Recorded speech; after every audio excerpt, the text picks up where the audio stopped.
Mheshimiwa Rais Daktari Samia Suluhu Hassan ametuelekeza kupitia waziri wangu wa afya Mohamed Omar Mchengerwa kwamba miradi yote ambayo haijaisha iishe kwanza kabla ya kuanza miradi mipya.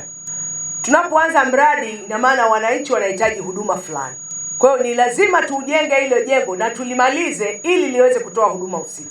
Maana kama jengo letu lile pale pesa imelala pale haitoi huduma, ina maana haliwasaidii wananchi. Ndio maana mimi leo niko hapa, jengo hilo linaenda kuisha. Serikali ya Daktari Samia Suluhu Hassan imeshafanya tathmini ya jengo hilo litaisha kwa gharama gani.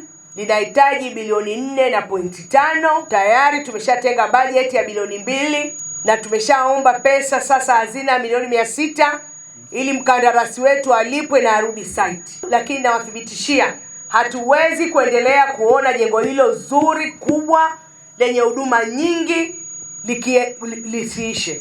Tunayo sababu na uharaka wa kulimaliza hilo jengo, kwa sababu kwa sasa hospitali yetu ya rufaa ya mkoa ya Ruvuma inatoa huduma za kibingwa 8 na sisi kama serikali tumeongeza huduma za kibingwa kwa hospitali za rufaa za mkoa mpaka huduma 16, na mganga mkuu wa hospitali ya rufaa ya mkoa amenithibitishia kwamba tayari wamejiandaa kuongeza huduma 4. Ili huduma hizo zianze, lazima tuwe na eneo la hizo huduma kuanza. Ili huduma za kibingwa zianze, lazima tuwe na vifaa, lazima tuwe na wataalamu wenye ubingwa huo. Kwa hiyo jengo lina umuhimu sana tunapoelekea kuwa na huduma 17 za kibingwa na kibingwa bobezi liweze kuisha haraka ili tuweze kuanza huduma hizo. Sasa katika sekta ya afya, Mheshimiwa Waziri, sisi tuna hasara kiasi fulani ukilinganisha na mikoa mingine kama ya Dodoma, Morogoro au Singida.